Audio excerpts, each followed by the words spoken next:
12-year-old Dejan Tahic watched his world explode into civil war as bullets shattered his childhood in Bosnia. Torn from his parents and thrust into a Hungarian refugee camp, he survived months of abandonment that would have broken most souls. But this wasn't the end of his story. It was a preparation for a miracle. Years later, as a lost immigrant in Canada, Dejan opened the Book of Mormon and felt truth pierce through decades of pain like lightning. His conversion didn't just change his beliefs, it rewrote his entire understanding of why he had to lose everything to find God. Today, this father of four juggles impossible schedules while building furniture and testimonies, proving that sometimes our greatest trials become our most sacred preparations. Welcome to the Why We Believe show, where members of the Church of Jesus Christ of Latter-day Saints share their inspiring stories of faith and conversion to the gospel of Jesus Christ. I'm your host, Nathan Gwilliam. Hello, and welcome to this episode of the Why We Believe show. Today I'm joined by Dejan Tahic. Dejan is a Bosnian Civil War refugee who fled his country and lived in a refugee camp in Hungary before resettling in Canada. And he converted to the church 12 years ago. And I'm really looking forward to sharing this super exciting story with you. Thanks for being with us, Dejan. No problem. Can you start off by sharing with us something that most people don't know about you? I don't think anybody will know that I'm 48 years old. I am married. I have four girls. They are 10, almost 10, 9, 6, and 3. I'm a father of girls too, and I only have 3. I'm not lucky enough to have 4, but it's amazing to be a dad of girls. It is. It definitely is. I always wanted a boy in the mix there, but it wasn't happening, so I wasn't going to risk it again. Yeah, I did as well, but after raising 3 girls, man, I've sure loved it. Yep. It's a lot of work, but it's rewarding. So, Dejan, can you start off by sharing with us what life was like in Bosnia before you left? Okay. So I lived there. Basically, I was born there, and I went to school. Elementary. I basically was there until I was 15 years old. Just living a normal life. I had lots of friends, school, play with my friends outside. My parents were there with me. It's basically everything that I could ask for here in Canada, I had over there. It was a beautiful country before the war, and slowly it's getting built again to be even better now. But yeah, there's nothing really special. It's just living our life. We didn't have a lot of money, but we had each other. We had all the friends. We basically had all the amenities that we had here. So it was a beautiful, beautiful life. And then what happened? What was the impetus of this civil war? The reason why it happened was it's basically over a territory. So there's 3 religions basically in Bosnia. There was Muslims, there were Catholics, and there's Christians. And Serbs, there's Serbs, and there's Croats, and there's Bosnians. Bosnians were mainly Muslims. Serbs were mainly Christians, and Croats were mainly Catholics. And Serbia used to be they used to be called Great Serbia, and they were a part of the Ottoman Empire, and they wanted to become great again. And the only way that they could become great again is if they start taking territories. And um, just the one day you wake up and try to go to school in the morning, it was like 7 o'clock, 8 o'clock in the morning, and you get up to go to school, and there's all these armored vehicles outside. And that's where my story starts, right there. Is me just waking up and going to school one day, and there's all these tanks and whatnot, all of these armored vehicles outside. On my way to school, you can hear in the distance bombs going off. You can hear artillery shells going off. And it was in the distance, but you can hear it. And like, went to school. I stayed there for about half a day. And I decided to, me and my sister decided we were going to the same school. And me and my sister decided to go home because we were kind of scared because you can hear it coming closer and closer. So we went home, and that night my parents decided that me and my sister should go to Serbia, of all places.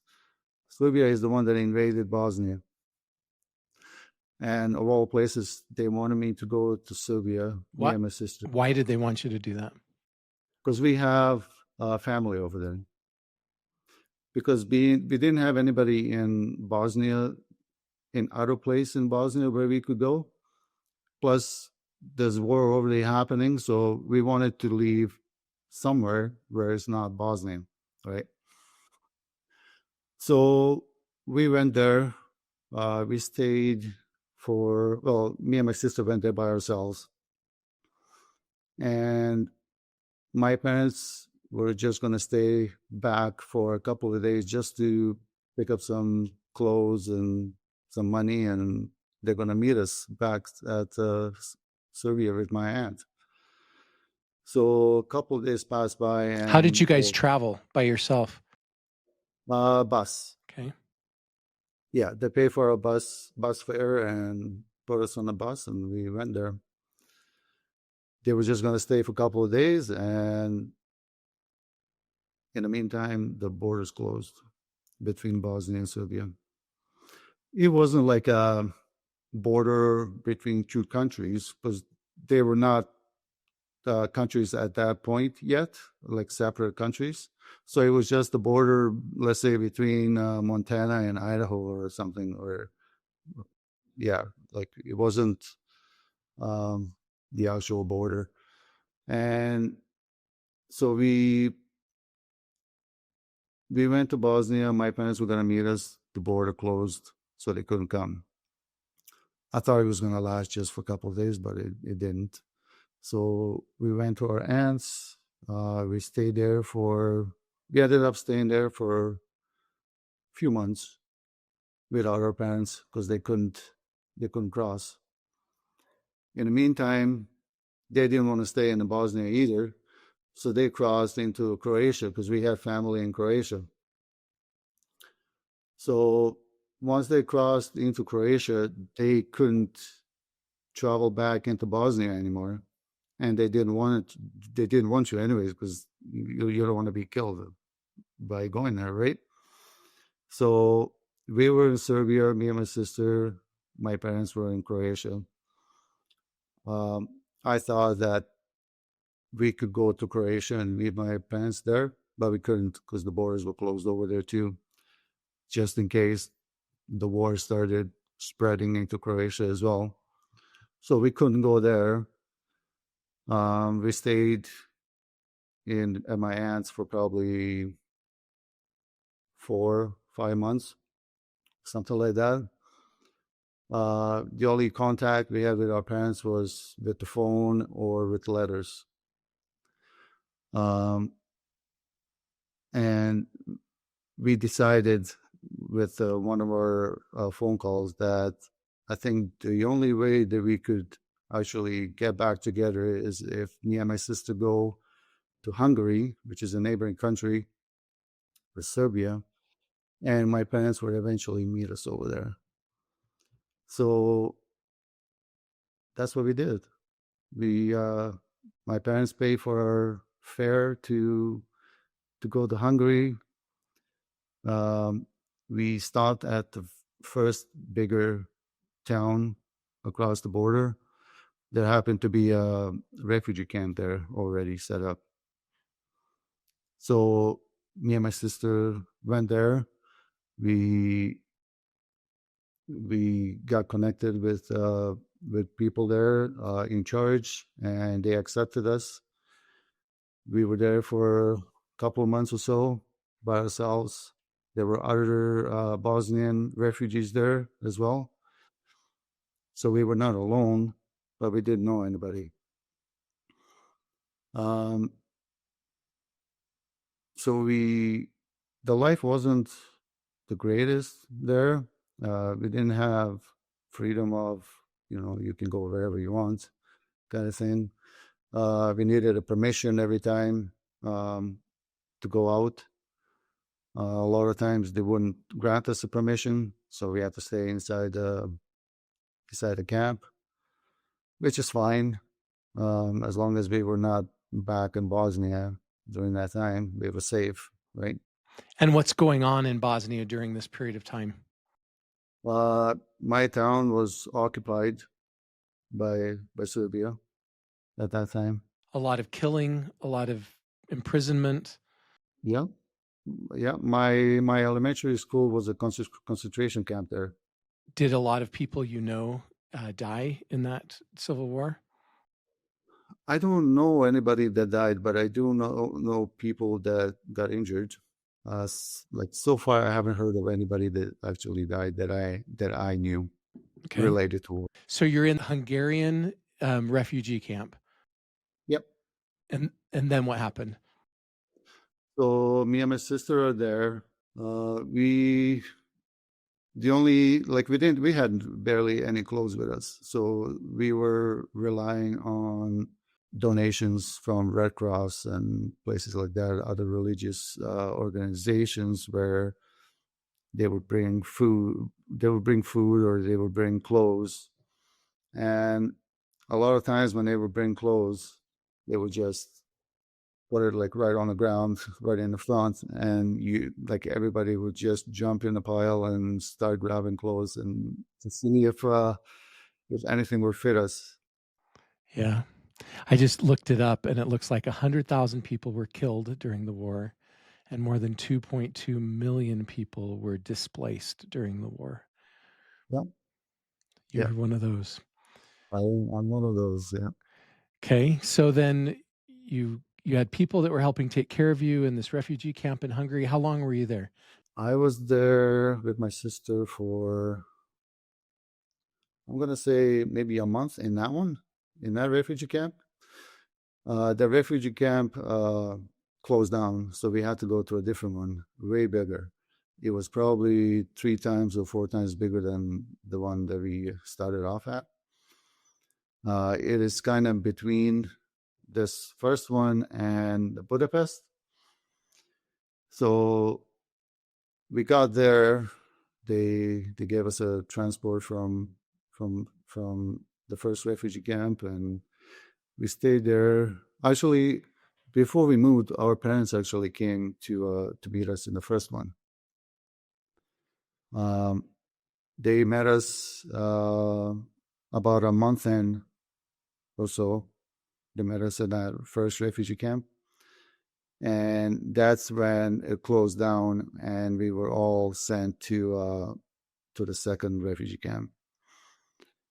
While we were there, my dad was on a walk. Like he had some friends inside the camp, so he went and he was visiting one of his friends. And in the hallway, he saw a sign on the wall that said that Canada is looking for families to come to Canada.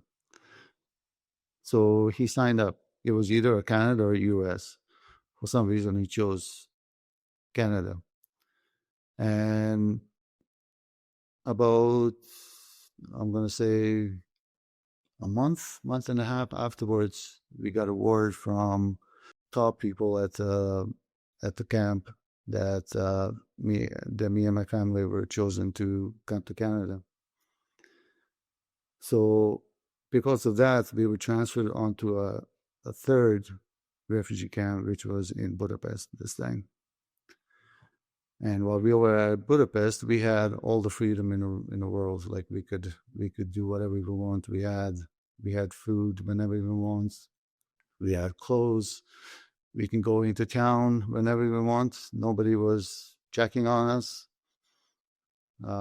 We had to take some English classes before we went, English language. So which religion were you at the time? Were you I was a Muslim. Muslim? Yep. Okay. Yeah. I wasn't, my family were not practicing Islam or anything like that. We were just Muslims to basically pass down to us through generations, right? The Orthodox Christians in Serbia attacked the Muslims in Bosnia, Bots. and then Yep. the Muslim Bosnians fled. Okay. Yeah. Okay, so you're in the third concentration camp. You have permission to go to Canada. Tell me about your trip. Did you flew? Yep, we flew to from Budapest. We flew to Germany, Frankfurt, Germany, and then from Germany we flew to Canada. How did you feel about this? You were 15, 16 years old at the time? Yeah, it was everybody's first flight. Never been on an airplane before. It was scary, but I couldn't wait to get to Canada for sure. So what did you think of Hungary, and then what did you think of Canada? I like how Hungary. I didn't like the language because I just couldn't master it at all. It's a beautiful country. It's definitely one of the prettiest countries probably in the world.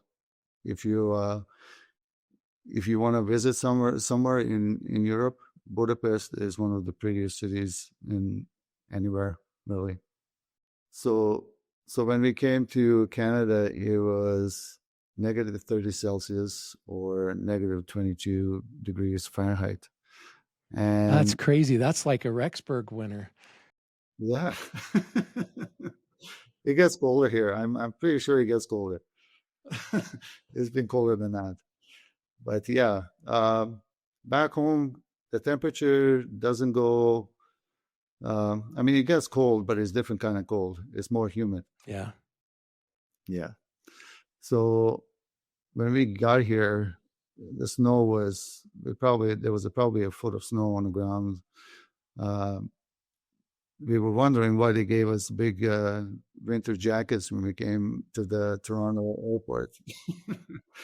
Good thing they did. Yeah. Yeah. Okay, so you settled in Canada.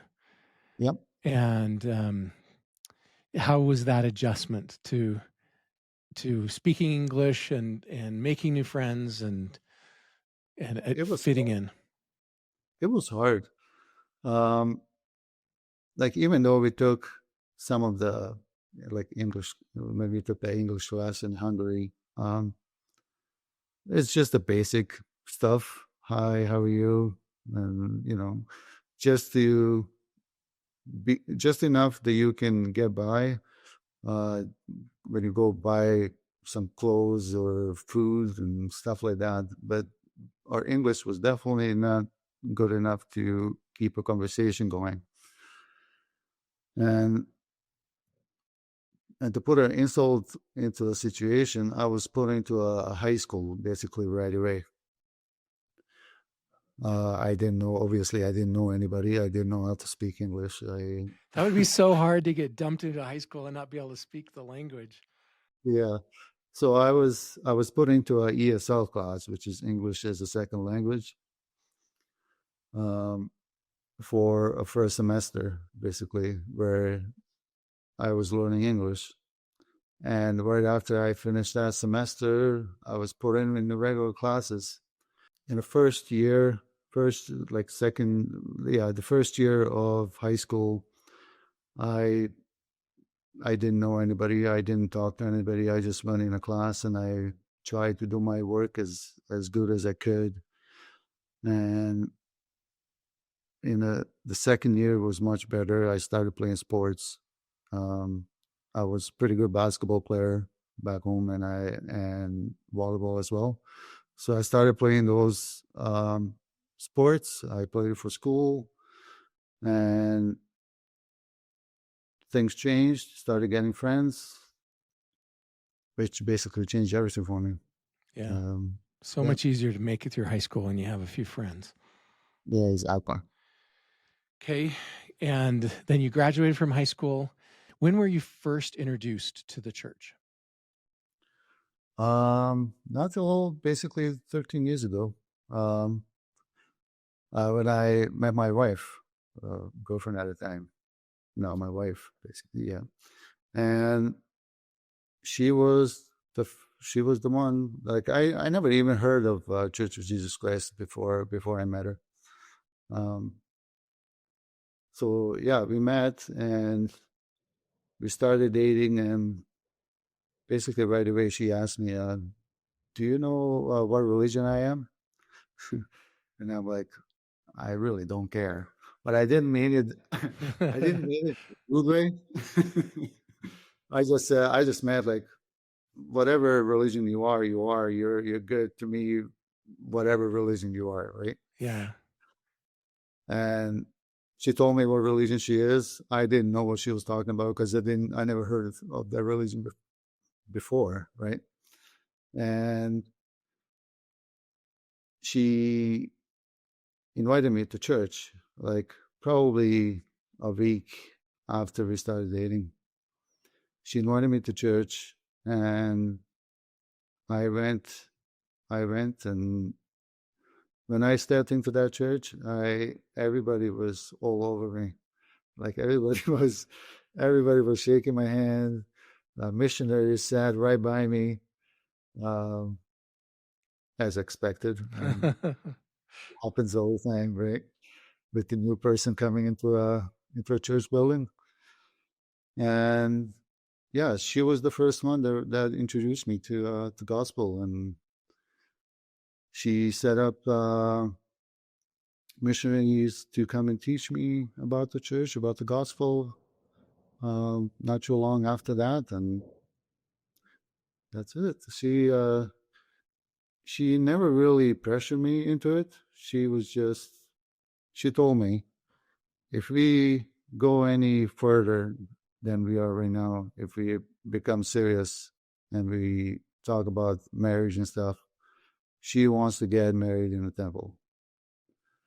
And that was, I wanted to be with her, and that was the point right there where I knew that if I wanted to be with her, I had to go and learn about the church. So as you explored the church because of your love for this girl you were dating, um, was there a time when you finally came to realize that this is actually true?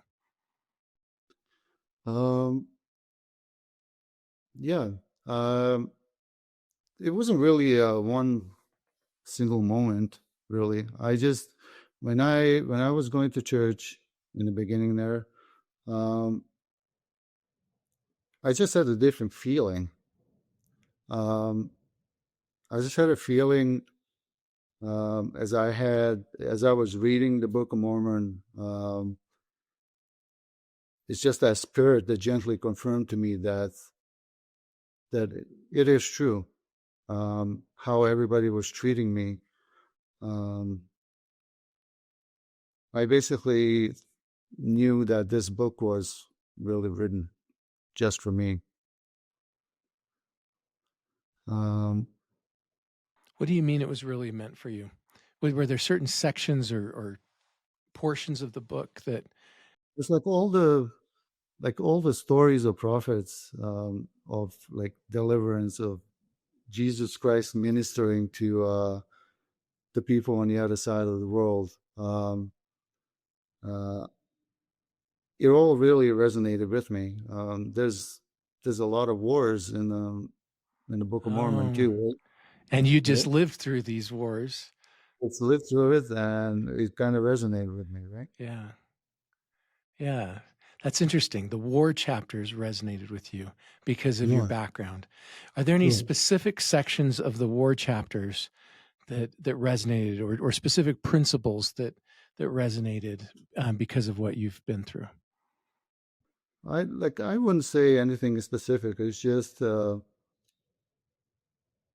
everything that everybody in like a Book of Mormon went through. It's just really called out to me. Um, I'm not gonna say like anything specific. It's just a feeling that I got when I was reading it. Yeah. Yeah, Yeah. Is there any other particular gospel principle that has really resonated with you? it's a it's a responsibility, like a family responsibilities, right? Um,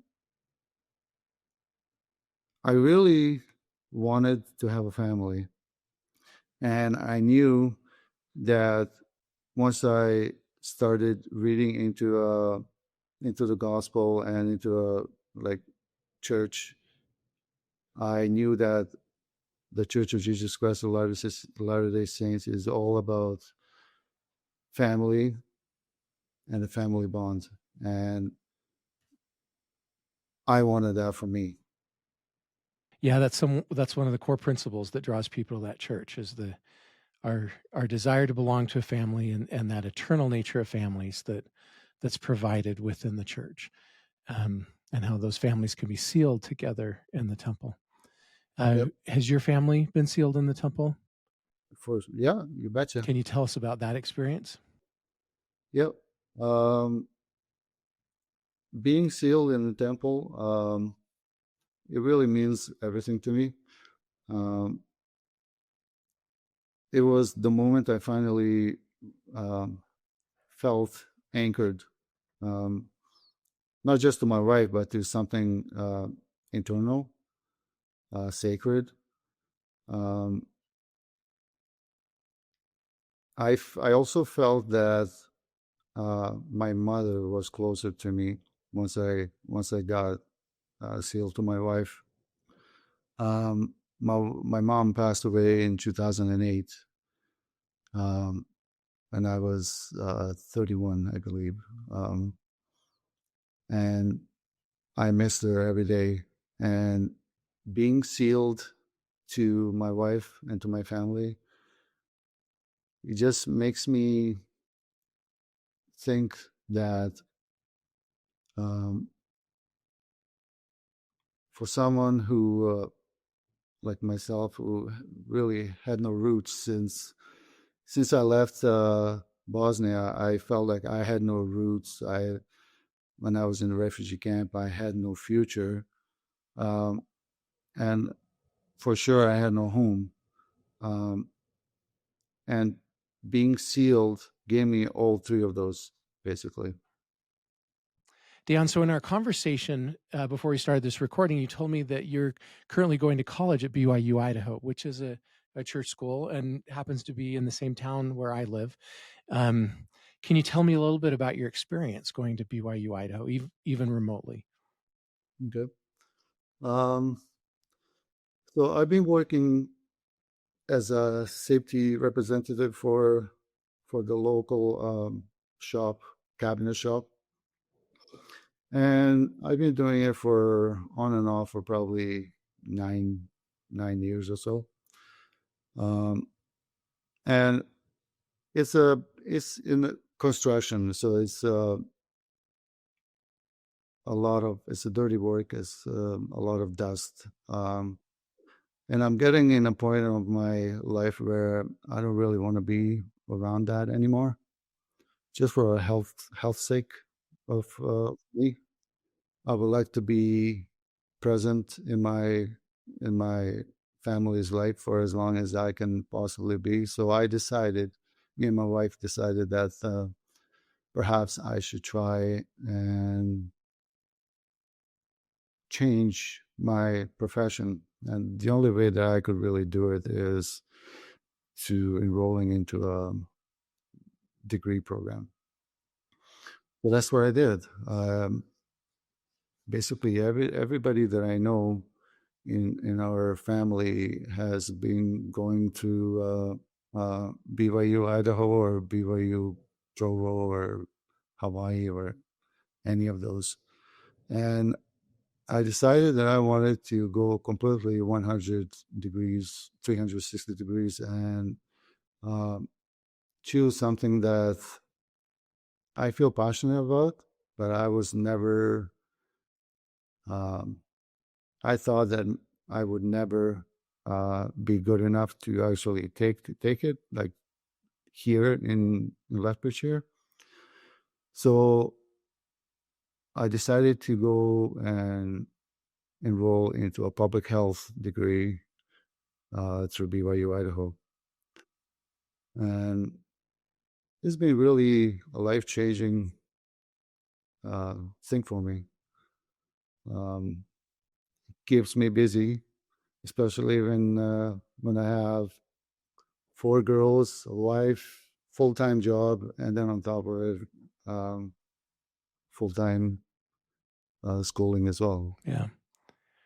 When you graduate with this public health degree, what do you want to do with it? To tell you honestly, I'll do anything. I'll do anything to get me into a job. I want to be like my main thing would be I want to be in emergency management of some sort. So that would be working with Red Cross, or there's a company in Alberta called Alberta Emergency Management Agency, where if there's a disaster somewhere, they dispatch all these different volunteers and different emergency management companies to go and help out. So I wanted to do that since day one, but things change, and like I take different classes, and I'm like, okay, I like to do this, and so I have emergency management that I want to do. I wanted to do a public health inspector. I wanted to do something with epidemiology. Like literally, I would take anything. Okay. As long as I can support my family, I would be happy with any job. So, Dejan, thank you so much for being with us today. In conclusion, why do you believe? I believe because I have seen what love, service, and sacrifice can build. I have seen God work through me as a father, a husband, a student. And I believe not because of what I have learned, but because of what I have become because of Christ. What I have become. I love that. Thank you very much for sharing, Dejan. Appreciate having you with us today. Thank you for inviting me.